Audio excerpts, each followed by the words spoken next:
Hello, everybody. Welcome to the first episode of Simply Watering Plants with Lyra. My name is En, and I'll be your host today.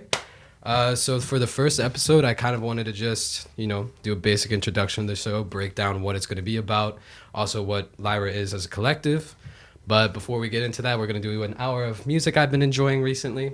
We're going to start off with an artist from the 50s, a composer actually, named Iannis Xenakis, who I read about in this book, Music by Numbers by Eli Maurer. He was a French-Greek composer who is also a mathematician, architect, mathematical theorist, and then obviously, I think I already said composer, but once again, composer. And he was very interesting because he would create these absolutely bizarre compositions, and also sometimes very beautiful compositions based off a lot of different mathematical principles, mainly stochastic theory, and was actually the pioneer of stochastic and algorithmic-based music. So, I'm going to start off with a piece of his called Nomos Alpha, which is one of his more well-known pieces. And it's actually a complete cello solo that is actually impossible to play by one person. So normally it's done with a second cello or a accompanying piano track. But I'll talk a little bit more about the song afterwards. Enjoy.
So Nomus Alpha, which is a 50-minute piece, and yes, I'm playing derived from this one concept called spatial tessellation. And spatial tessellation involves like covering a space, specifically with like a linear arrangement of shapes without necessarily blocks proceeding in between them. In the case of cubes, they can be tessellated.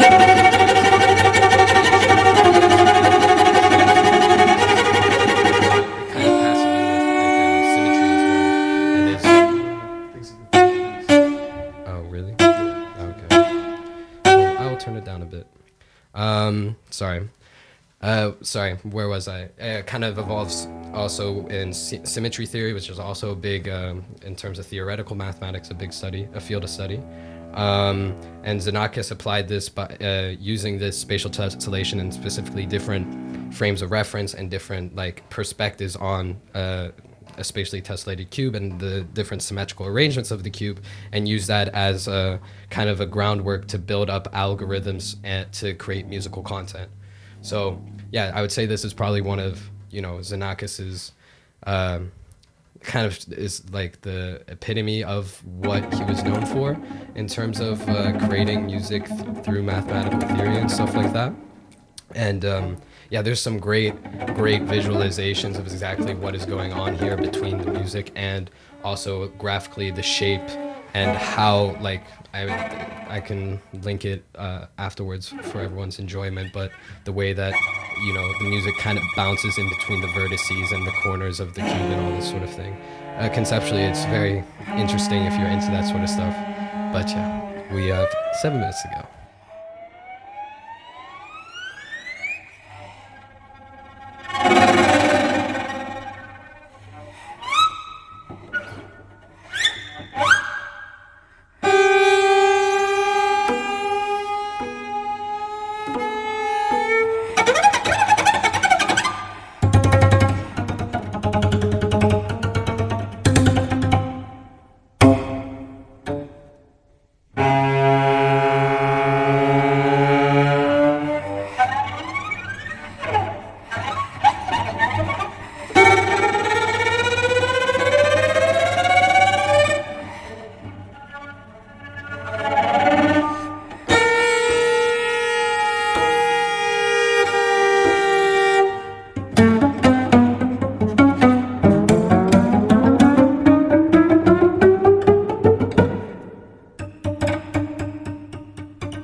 kind of went on a little journey there away from the original track we were listening to, Nomus Alpha, into some of Xenakis' piano works, which I find quite beautiful and lovely, which kind of contrasts a lot of his other music he's known for. Up next is kind of one of his more pioneering works, maybe even considered his magnum opus, is Metastasis, which was composed for the orchestra. He would produce this piece in between 1953 and 1954, and the preliminary sheet music for this piece actually was used for a building design at the Belgian World Fair. So yeah, very special piece of music.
Yeah, that was a snippet of Metastasis by Iannis Xenakis. Let that fade out slowly. But yeah, a really interesting person and creative mind. He really was a very kind of destructive thinker and thought a lot of the structures of Western music really were kind of arbitrary, and a lot of his music was kind of a way of attacking that, which I find very, interesting and cool, and also beautiful in a way. But yeah, if you want to know more about him, there's a great documentary about him called Something Rich and Strange, The Life and Music of Iannis Xenakis, that you can find on YouTube. It's very well directed and narrated by a very kind of old-timey sounding British man, which is always kind of funny to listen to. But yeah, that's kind of my intro segment on Iannis Xenakis, just someone interesting I thought I'd bring to the show, and yeah, I hope you guys enjoyed that. Up next is going to be a little more present music, I guess you could call it. It's going to be a series of kind of ambient tracks that I've been listening to a lot. It kind of gets into a little bit of down tempo and maybe a slight edge into breaks at some point as well. But yeah, let me just find the playlist and we'll start with that.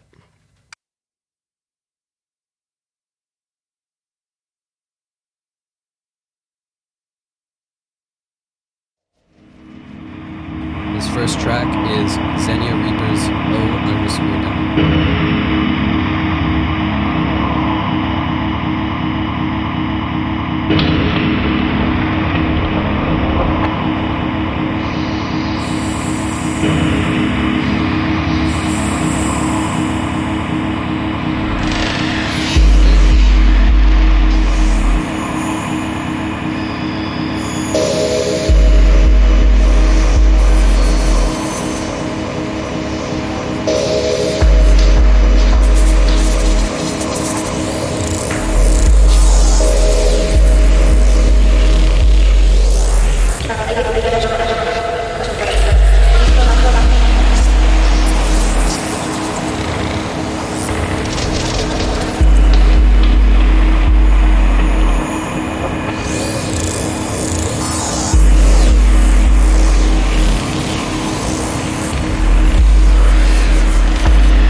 This is Slita by EXO.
Scorpio by Naemi, Hoodie, and James King.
L-Theanine by Exile.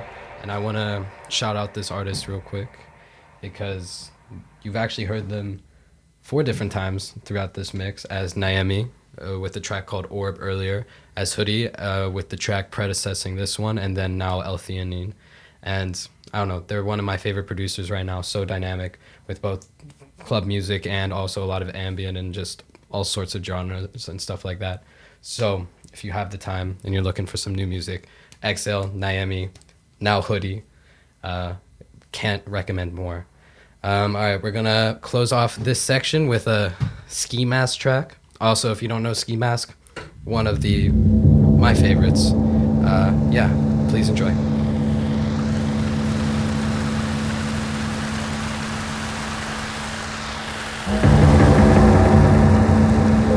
This is Soundboy EXT.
In this segment, I'm going to be talking a little bit about Lyra as a collective and also Simply Watering Plants as a show.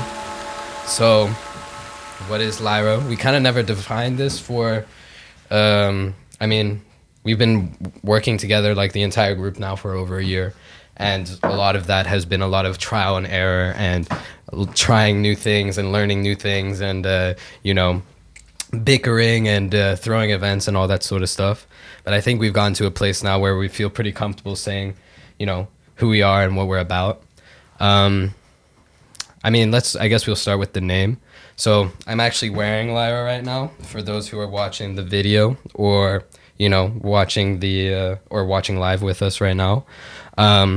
It comes from the constellation Lyra, which is, one of the constellations discovered by Ptolemy, the second century astronomer. Not that that's really interesting to anyone, but yeah, it's a representative of the lyre of Orpheus. And for those who don't know, Orpheus was a mythological figure, also kind of heralded as being, I think, determined or half determined as being an actual real person. But obviously maybe the story behind them isn't 100% true.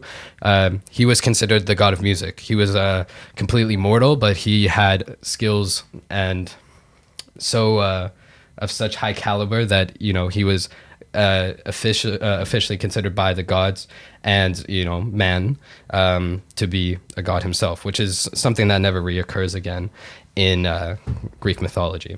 I kind of really like that notion and why we kind of all gathered around it as a name was, his story, besides his godhood, which was probably the least consequential part. He had this ability to, when he would walk around and he would play his music, his music was so infectious that he was even able to make rocks and the local trees and blades of grass dance along with him. And I thought that as an image was really kind of beautiful. And also, the general connotation of constellation of like individual kind of stars coming together and building a larger image or system kind of also builds into the whole narrative of a collective itself. I mean, I can keep talking about the name forever. Like there's many stories that kind of feed into like the lore. But yeah, as for what Lyra is or kind of its niche, because I feel like, with these sorts of groups and creative circles, there's always kind of like something that unites them conceptually. When we, like everyone who started Lyra or who played a founding role in it, do not have a background in any sort of creative field necessarily. Like, of course, I think, certain people did like musical theater or, produced music when they were younger and stuff like that. But in terms of larger organizational undertakings and that sort of thing, very fresh-faced. Like also, I think study-wise, we are a collective of students in the city. It doesn't really relate to what we are doing through Lyra. So I think after this whole year of going through this whole learning process, we kind of decided and we kind of all thought to each other that learning in itself is kind of the concept of what Lyra is. It's the kind of, in essence, it's kind of, how can I say this in the most appropriate way? Lyra is meant to be a platform that you can kind of put yourself creatively to develop. And yeah, that's mainly our goal in this all. Like with most of our events and most of our future events, we're planning to try and increase the amount of like crowd involvement and especially involvement from our creative circle in general, and also extending that further. And, introducing things like workshops and all sorts of stuff. So yeah, I would say that in essence is what I believe Lyra to be. It's kind of, learning, a collective gathering of knowledge and, taking anyone's ideas, treating them seriously, and seeing what we can build out of them together and what we can learn about whatever we're trying to make or do together. So yeah. And I would say, this show that we now have thankfully gotten the opportunity to run here on Relate, Simply Watering Plants with Lyra, is kind of the, epitome of what we were hoping to achieve through this kind of platform. This essentially means that every 2 months we now have a dedicated 2 hours on the airwaves, or whatever you would like to call it, to specifically highlight artists or DJs we like, or give people the space to talk about something they're interested in, or share with us something that they're interested in. So that's kind of the basis of what this show will be. It's kind of going to be I think a way I've been describing it is kind of like your radio station and your subscription, like in a way, like kind of your subscription to Relate Radio. And I don't mean that in a monetary way, but in a sense where it's like you can contribute to the show itself without having to necessarily, have a monthly show yourself. We really think that there's a need to create a space for more kind of broad verbal content, and we're hoping that we can be the people who provide that, and work with you to provide that. So yeah, to specifically touch on the name, I kind of came up with it after my good friend Dimi showed me a video by a YouTube channel that I very much recommend to anyone who hasn't heard of it. It's called Ableton Sound Design, which doesn't kind of seem like it would be a very kind of, how would you say, conceptual YouTube channel. It is really basically like they teach you interesting sound design tricks that you can do with Ableton, especially a lot of like more boundary pushing stuff in terms of like what the technology has now given us the ability to do.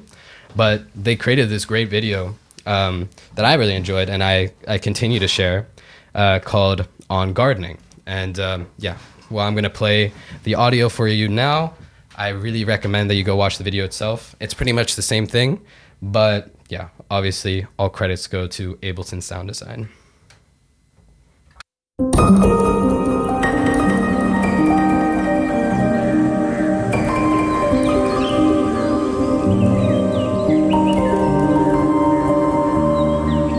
Earlier this year, we came across a published interview with the artist, Brian Eno.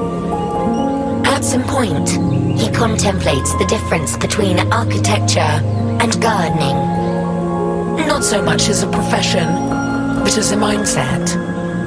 Specifically, a mindset adopted when approaching the creative process. Creating with the mindset of an architect means to have a complete idea, start to finish, before you even grab the brush, pick up the pen, or open the arrangement. Before laying down the first brick, the architect already knows the exact dimensions of the house, the size of each room, the materials they will use to pave the floor, the roof, the walls. On the other hand, creating with the mindset of a gardener means planting a seed and simply watering it. The gardener cannot control exactly how a plant will grow, when it will choose to bloom, what color its flowers will be. The gardener's only responsibility is to stay persistent, to keep watering, so that the plant does not wilt away and die. And eventually one day, the gardener will decide that the plant is beautiful enough for others to come and see it. It's easy to look, listen, and experience a finished work of art and assume that it's the doing of an architect. Even when we revisit our own completed works from the past, it is easy to pretend that we knew exactly what we were doing every step of the way. This could not be further from the truth. Every song, video, and artwork that we've finished is the result of persistence in the face of uncertainty. Upon reflection, many of the defining traits of these works came about because of some kind of mistake or happy accident. It may sound redundant to say this, but it's true. Accidents are unexpected. It is precisely because we don't expect them that they have the power to surprise us. bewilder us and shape the core of our being. In order to naturally encounter these accidents, we have to openly invite them into our creative space.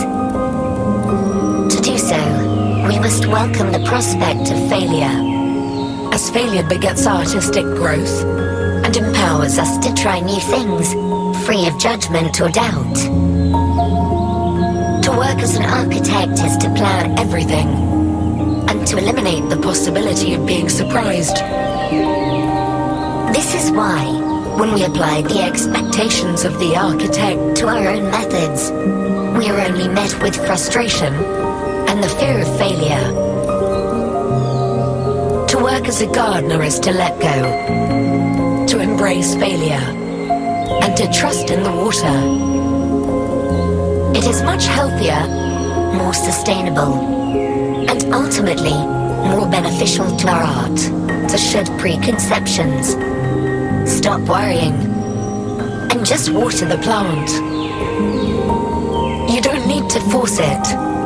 So long as you stay persistent, the plant will grow. I promise. It's okay. Just let go. It will all be okay. All you have to do is keep watering the plant.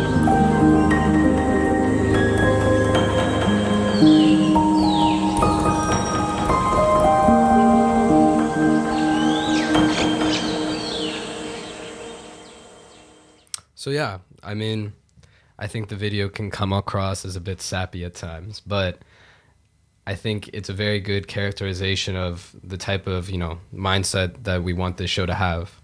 And I think I recently read as well, The Creative Act by Rick Rubin, if anyone who hasn't read it. It's a really nice read. But yeah, we want this show to be a space where, people can feel unintimidated to share what they're interested in, where there's kind of like this removal of the obstruction of ego that sometimes gets in the way of creation, and this kind of fear of perception that I know a lot of people face when it comes to, stepping up to the plate and sharing something that art in itself is a very vulnerable process. So being vulnerable in front of other people. And we hope that, this show over time will gather a very wide variety of kooky, crazy little segments and shows, and also a wider range of different people who want to play and share stuff with us. So to break it down a little more, this main show is going to be, this is simply Watering Plants with Lyra, which is where you're going to see a lot more of this sort of content, where it's kind of, more verbally driven and less more, I guess, DJ format and more talk show format or, classical radio format. We're also going to start doing Lyra invite sessions with artists that we book, also local artists in the city that we want to showcase and stuff like that, who are more into, dance music or more traditional DJing music and stuff like that. But that's pretty much it for me. I know that I'm going to watch this back later and probably think of a million different things that I wanted to say.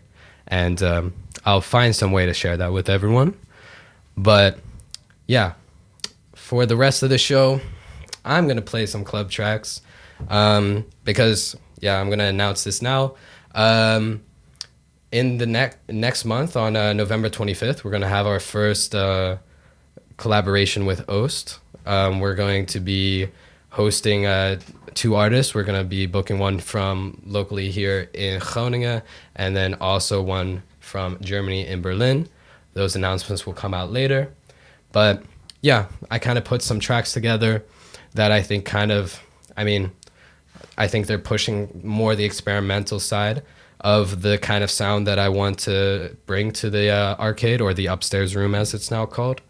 But I hope you guys enjoy.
Connects me and I got to get it connects me.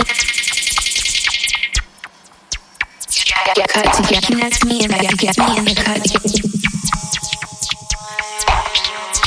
Cut to get connects me and I got to get in the cut to get.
Okay, guys.